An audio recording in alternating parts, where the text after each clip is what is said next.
Hello dear students, कैसे हैं आप लोग। उम्मीद करता हूं मस्त होंगे। आपकी पढ़ाई भी एकदम से मस्त चल रही होगी। जैसा कि आपको पता है, हर रोज हम आपके लिए बहुत ही शानदार करंट अफेयर्स लेके आते हैं, जो आपके हर एग्जाम में क्वेश्चन यहां से पूछे जाते हैं। आपको पता है आज जो है होमगार्ड का पेपर हुआ, वहां से भी करंट हमने जो पढ़ा है वहीं से बन रहा है, पूरा अच्छा खासा बन रहा है। और हमारा यहाँ केवल करंट नहीं, इसके साथ में हम स्टैटिक जीके भी आपको पढ़ाते हैं, ठीक है ना। इसीलिए सैकड़ों क्वेश्चन इसी में हम क्या करा देते हैं, सोल्व करा देते हैं। इसीलिए मेरे साथ बिना कुछ टाइम वेस्ट किए हुए क्या कर सकते हैं, अटेंड क्लास को कर सकते हैं। पहला क्वेश्चन है, हाल ही में गृह मंत्रालय को सौंपी गई प्रज्ञा प्रणाली का संबंध किससे है। किसका भैया, तो प्रज्ञा जो प्रणाली है जो किसको सौंपी गई है, गृह मंत्रालय को। ये पॉइंट याद रखा करिए, गृह मंत्रालय को सौंपी गई है। इसका संबंध भैया किससे है, कह रहा स्वदेशी हमलावर डोम, एआई सक्षम सैटेलाइट इमेजिंग, लंबी दूरी की क्रूज मिसाइल या एंटी बैलिस्टिक मिसाइल। तो इसका आंसर क्या हो जाएगा, बी हो जाएगा। इसका संबंध जो है भैया वो एआई सक्षम सैटेलाइट है। ये आप देख रहे होंगे इस तरीके से इसे क्या किया गया, विकसित किया गया है। आप देख रहे होंगे डीआरडीओ द्वारा विकसित किया गया। ये पॉइंट भी याद रखना, डीआरडीओ द्वारा, ठीक है, इसरो वगैरह मत कर देना। यह एक आर्टिफिशियल इंटेलिजेंसी आधारित सैटेलाइट इमेजिंग सिस्टम है। यह वास्तव में समय में डेटा का विश्लेषण कर, कम समय में डेटा का विश्लेषण कर और आतंकवाद विरोधी और सीमा प्रबंधन में क्या है, सटीक निर्णय लेता है। कह रहा डीआरडीओ की फुल फॉर्म क्या है, तो रक्षा अनुसंधान विकास संगठन। स्थापना 1958 में हुई थी और इसका मुख्यालय कहां है, नई दिल्ली में है, याद रखना। और डॉक्टर समीर बी कोमत इसके क्या है, अध्यक्ष हैं। आपके लिए एक छोटा सा क्वेश्चन दूंगा। पहला क्वेश्चन ये है कि इसरो की फुल फॉर्म क्या है, ये लिखोगे। दूसरा ये है इसरो की स्थापना कब हुई थी, और तीसरा इसी में क्वेश्चन ये है इसरो के अध्यक्ष कौन है, ठीक है ना, ये बताओगे, ठीक है ना। और इसरो काम क्या करती है, सैटेलाइट का या मिसाइल का, ये आप हमें कमेंट में बताओगे, ठीक है ना। डीआरडीओ का मैंने बता दिया, यही पूरा कवर करा दूंगा, आप लोग बस मेरे साथ बने रहिएगा। भारत और दक्षिण कोरिया ने किस वर्ष अपना द्विपक्षीय व्यापार 50 बिलियन डॉलर तक पहुंचाने का क्या किया है, लक्ष्य रखा है। 2028, 2030, 2035 या 2047। तो ये जो लक्ष्य रखा है दोनों ने मिलकर के, वो 2030 रखा है, ठीक है ना। और कह भी रहा है, ये सीधा सीधा बोल रहा है आपसे कि पीएम मोदी और दक्षिण कोरिया के राष्ट्रपति ली जेमोंग, इस नाम को याद रखना, ये एग्जाम में किसी न किसी में पूछा जाएगा। नई दिल्ली में हुई वार्ता के बाद यह लक्ष्य रखा गया। वर्तमान में दोनों देशों का व्यापार लगभग कितना है, 27 बिलियन है, और इसे हम कितना रख देंगे, 50 रख देंगे। कह रहा दक्षिण कोरिया पूर्वी एशियाई का देश है, इसकी राजधानी सियोल है, और यहाँ की आधिकारिक मुद्रा क्या है भाई, वॉन है। जो होमगार्ड का पेपर है उसमें मुद्रा बहुत पूछी गई है, ठीक है ना, ऑर्गेनाइजेशन पूछे गए हैं। तो ये भी आपको, ठीक है ना, ये क्लास है उन एग्जाम के लिए बहुत ज्यादा क्या रहेंगे, सहायक रहेंगे। आपको ये बताना है कि जो उत्तर कोरिया है, उत्तर कोरिया का राजधानी और मुद्रा क्या है, इसकी आपको राजधानी भी बतानी है। राजधानी अब तो आपको पता चल गई होगी, ये क्वेश्चन क्यों पूछ रहा हूं, देख लो पेपर खोल के, मुद्रा, ऑर्गेनाइजेशन और ये सब पूछे जा रहे हैं, आप देख लो पेपर खोल के। पहले से ही पेपर की इमेज बना देता हूं, क्या बनेगा। आंध्र प्रदेश उच्च न्यायालय की पहली महिला मुख्य न्यायाधीश के रूप में किसे नामित किया गया है, न्यायमूर्ति रूमा पाल को, न्यायमूर्ति बी नगरत्ना को, न्यायमूर्ति लीसा गिल या हेमा कोहली। तो किसको किया भैया, लीसा गिल को किया गया है, आप सबको पता है, आंध्र प्रदेश की मुख्य न्यायाधीश बनी है। अभी ये कह रहा है पहली महिला है जो यहाँ इस पद पर आसीन हुई है। इंपोर्टेंट क्या है कि ये किस आर्टिकल में, तो आर्टिकल 214 के अनुसार प्रत्येक राज्य के लिए एक उच्च न्यायालय होगा, ऐसा बोला गया। मुख्य न्यायाधीश क्या करते हैं, राष्ट्रपति, कह रहा मुख्य न्यायाधीश की नियुक्ति राष्ट्रपति द्वारा की जाती है। ये भी आपके लिए क्या है, एक इंपोर्टेंट पॉइंट हो सकता है, जिसे आपको छोड़ना नहीं है, बिल्कुल क्या करना है, तैयार करना है, ठीक है ना। इसी के साथ नेक्स्ट क्वेश्चन आपके लिए, प्रतिष्ठित सेफ महिला फुटबॉल चैंपियनशिप 2026 का आयोजन भारत के किस राज्य में किया जा रहा है, कह रहा उड़ीसा में। महिला फुटबॉल है, आप देख रहे हैं महिला फुटबॉल, केरल में, पश्चिम बंगाल में या गोवा में। तो इसका आंसर क्या हो जाएगा, गोवा। क्वेश्चन आपके लिए ये है, गोवा की राजधानी क्या है, राजधानी गोवा की क्या है, ठीक है ना। और आप ये बताओगे जो अमेरिकी सॉरी पश्चिमी कंपनियां थी, किसने सबसे पहले गोवा पर अधिकार किया था, किसने सबसे पहले, बहुत इंपोर्टेंट क्वेश्चन है, गोवा पर अधिकार किया था, कमेंट में आप लोग बताओगे। कह रहा दक्षिण एशिया, कह रहा फुटबॉल महासंघ साफ ने घोषणा की है कि 2026 की महिला चैंपियनशिप में मेजबानी भारत करेगा, जिसका सभी प्रमुख मैच गोवा स्टेडियम में खेले जाएंगे। साफ की फुल फॉर्म क्या है, साउथ एशियन फुटबॉल फेडरेशन की स्थापना कब हुई, 1997 में हुई। इसका मुख्यालय कहाँ, ढाका में है। ढाका कहाँ पड़ता है? बांग्लादेश में पड़ता है। लगे हाथ ढाका के साथ में ये भी पूछ लेता हूँ, नेपाल की राजधानी बताइए आप लोग। भैया नेपाल की राजधानी क्या है? ये भी लगे हाथ बता दो, ठीक है ना। विश्वास ना हो तो होमगार्ड का पेपर खोल के देख लो, पता चल जाए कितने क्वेश्चन पूछे गए हैं। भारत का पहला एकीकृत कृषि खुफिया पारिस्थितिकी तंत्र, ठीक है ना, इंटीग्रेटेड एग्रीकल्चर इंटेलिजेंस इकोसिस्टम किस संस्था द्वारा लॉन्च किया गया? IIT Roorkee, IIT Kanpur, IIT Ropar या आईआईटी खड़गपुर? तो इसका आंसर क्या हो जाएगा? आईआईटी रोपड़ इसका आंसर हो जाएगा, ठीक है ना। इसके बारे में अगर बेसिक सी बात करूं, कृषि क्षेत्र में क्रांति लाने के लिए, तकनीकी क्रांति लाने के लिए, किसानों की मदद के लिए आईआईटी रोपड़ पंजाब ने यह अपनी तरह का पहला स्मार्ट एग्रीकल्चर इकोसिस्टम क्या किया है? विकसित किया है। भारतीय अर्थव्यवस्था की रीढ़ है। भारत में 3 प्रमुख फसल होती है, रबी की फसल, खरीफ की फसल और भैया जायद की फसल। रबी की सर्दियों में होती है, खरीफ की मानसून के समय और जायद जो गर्मियों में होती है। ये 3 फसलें भारत में देखने को मिलती है। क्वेश्चन आपसे पंजाब के लिए मैं ये पूछता हूं कि आप लोग ये बताओगे अमृतसर की स्थापना किसने की? ठीक है ना। और अमृतसर में जो जमीन है वो जमीन अकबर ने किसको दान की थी? अकबर ने किसको दान की थी ये बताओगे। और स्वर्ण मंदिर किसने बनवाया? स्वर्ण मंदिर किसने बनवाया? मैं देखता हूं स्ट्रैटेजी कैसे तैयार नहीं होगी आपकी। हर एक कमेंट में आपको आंसर देना है।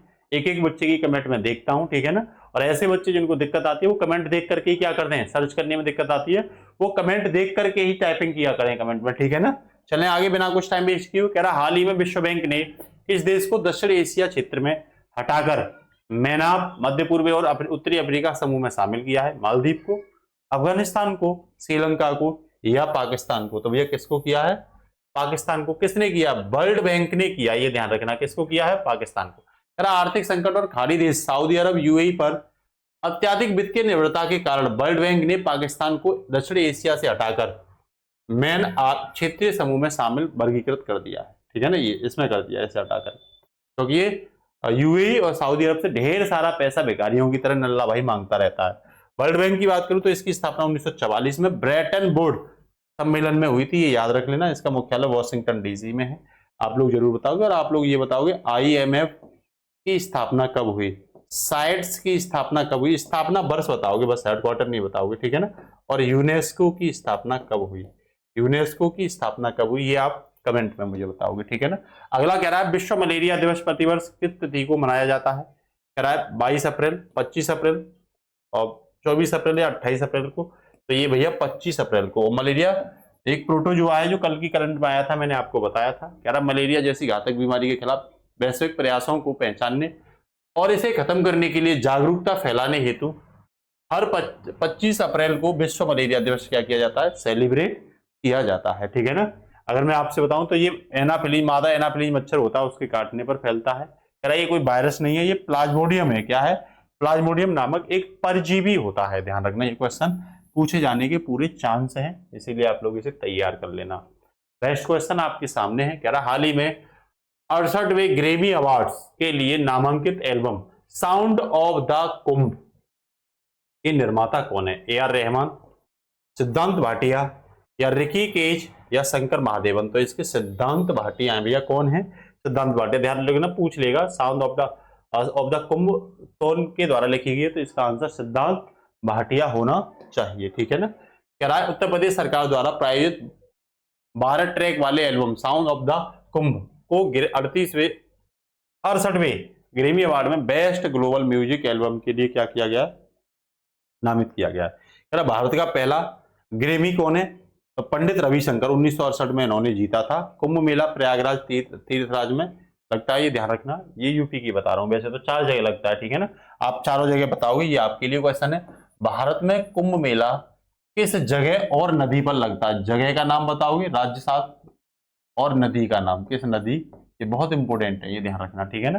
चलिए आगे। कह रहा हॉस्पिटैलिटी, शिक्षा और पर्यटन को बढ़ावा देने के लिए उत्तर प्रदेश का पहला state institute of hotel management किस जिले में स्थापित किया गया है? आप देख रहे होंगे, लखनऊ, वाराणसी, गोरखपुर या आगरा में? तो ये उत्तर प्रदेश के गोरखपुर में, जहां गोरखनाथ के मठ कौन है? गोरखनाथ के मठ हैं बाबा योगी आदित्यनाथ, जो सीएम है इस समय उत्तर प्रदेश के। पूर्वी यूपी और बौद्ध सर्किट कुशीनगर, श्रावस्ती, लुम्बिनी में पर्यटन और रोजगार को बढ़ावा देने के उद्देश्य से ये संस्था गोरखपुर में क्या की गई है, बनाई गई है। ठीक है ना। तो कह रहा है गोरखपुर राप्ती नदी के तट पर है, ये पूछ लेगा। यह पूर्वोत्तर रेलवे का क्या है, मुख्यालय है। और यहाँ टेराकोटा ओडीओपी का क्या है, उत्पाद है। इस जिले में अगर बात करूं तो टेराकोटा क्या है, यहाँ एक जिला एक उत्पाद के नाम से प्रसिद्ध है। ठीक है ना। इसी के साथ नेक्स्ट है भारत का पहला वन विश्वविद्यालय उत्तर प्रदेश के किस जिले में स्थापित किया गया। तो ये भी वन विश्वविद्यालय कहाँ किया गया है, गोरखपुर में ही किया गया है। यहाँ वनों को लेकर के जागरूकता फैलाई जाएगी। भारत में पहला है, ये देख रहे हैं आप लोग, भारत का कौन सा है, तो ये भारत का पहला है। ठीक है ना। इसी के साथ नेक्स्ट अगर मैं बात करूं आपसे, यूपी में गोरखपुर में जटायु गिद्ध संरक्षण केंद्र के पास लगभग 500 करोड़ की लागत से, तो जटायु गिद्ध ये भी कहां पे, ये भी गोरखपुर में।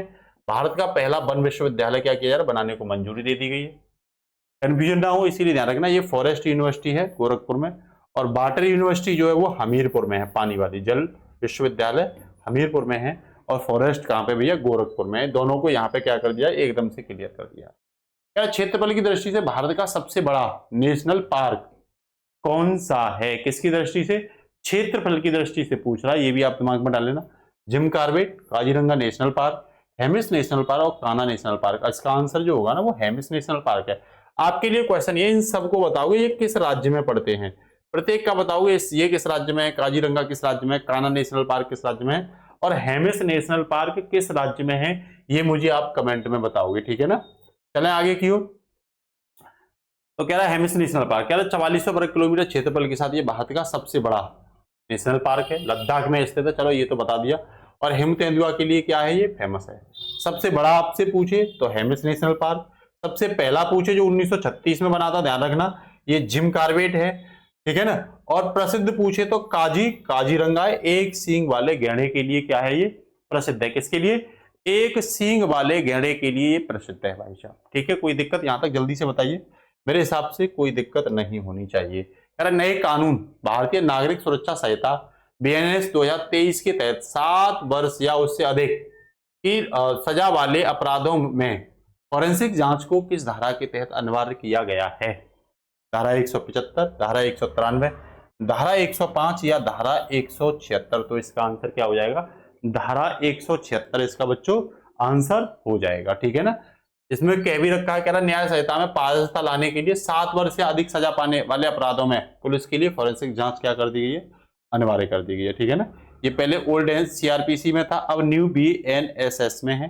ठीक है ना। 1 जुलाई 2024 को ये भारत में लागू की गई थी। कह रहा बीएनएसएस 2023 ने पुरानी सीआरपीएस की जगह ली, इसे सीआरपीसी की जगह ली, इसे दिसंबर 2023 में पास किया गया था, और 1 जुलाई 2024 से भारत में क्या कर दिया गया था, लागू कर दिया गया था। ठीक है ना। आप यार ये बीएनएसएस और वो बीएनएस है। ठीक है ना।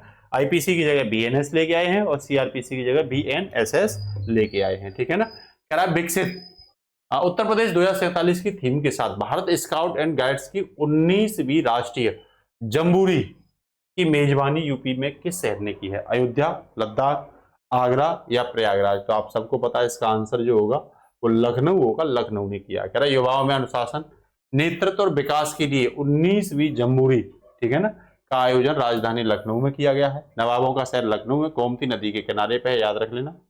और बिरसा मुंडा की 150वीं जयंती पर जनजातीय भागीदारी उत्सव भी मनाया गया है। ठीक है ना। तो ये जम्बूरी कौन सी है, 19वीं। ठीक है ना।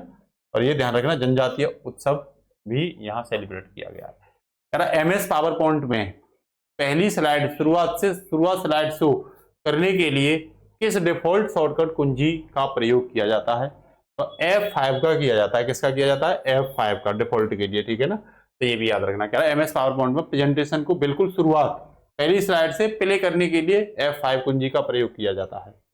ठीक है ना। और ये आप देख ही रहेंगे F5 का प्रयोग शुरुआत से। और शिफ्ट F5 की बात करें तो वर्तमान स्लाइड से, और ESC की बात करें तो स्लाइड शो समाप्त करने के लिए, मतलब एंड शो करने के लिए किया जाता है। इसके साथ नेक्स्ट कह रहा है भारत में पर्यावरण संरक्षण अधिनियम 1986 किस अंतरराष्ट्रीय सम्मेलन के परिणाम स्वरूप पारित किया गया था, क्योटो प्रोटोकॉल, पृथ्वी सम्मेलन या स्टॉकहोम सम्मेलन 1972 या पेरिस। तो पेरिस समझौता कब हुआ, वर्ष बताओगे। ठीक है ना। और क्योटो प्रोटोकॉल कब हुआ, वर्ष बताओगे, और किससे संबंधित है ये भी बताओगे आप। पेरिस भी किससे संबंधित है ये भी बताओगे। ठीक है। तो ये स्टॉकहोम है जो पर्यावरण से संबंधित 1972 के तहत ये हुआ था। ये पॉइंट आपको याद रहना चाहिए, ठीक है ना। और इसके बारे में बेसिक सी बात बताऊं तो 1972 में स्वीडन में मानव पर्यावरण सम्मेलन, जिसमें इंदिरा गांधी क्या हुई थी, शामिल हुई थी, निर्णयों को लागू करने के लिए अधिनियम लाया गया था 5 जून, इसीलिए हम पर्यावरण संरक्षण दिवस मनाते हैं। 5 जून 1972 को ये सम्मेलन हुआ था, ठीक है ना। स्टॉकहोम सम्मेलन 5 जून को हुआ था, इसीलिए 5 जून को पर्यावरण दिवस मनाते हैं। अधिनियम को छाता विधान भी कहते हैं। क्या कहते हैं? छाता विधान कहते हैं। आपको बस ये बताना है मुझे, ये क्वेश्चन है। पहला ये है कि वन्य जीव अभ्यारण्य अधिनियम कब आया, वन्य जीव एक्ट कब आया, वन्य जीव एक्ट। दूसरा ये है कि वन कानून कब आया, वन कानून बताओगे आप लोग, वन कानून कब आया। तीसरा ये बताओगे पर्यावरण अधिनियम कब आया, पर्यावरण एक्ट कब आया। ये 3 आपको आंसर देना है, ठीक है ना। तो क्लास कैसी लगी आप लोग बताना, और क्लास को ज्यादा से ज्यादा शेयर करके अपने स्टेटस पर जरूर लगाना, स्टेटस पर लगाना कोई नहीं भूलेगा। नमस्कार, जय हिंद बच्चों।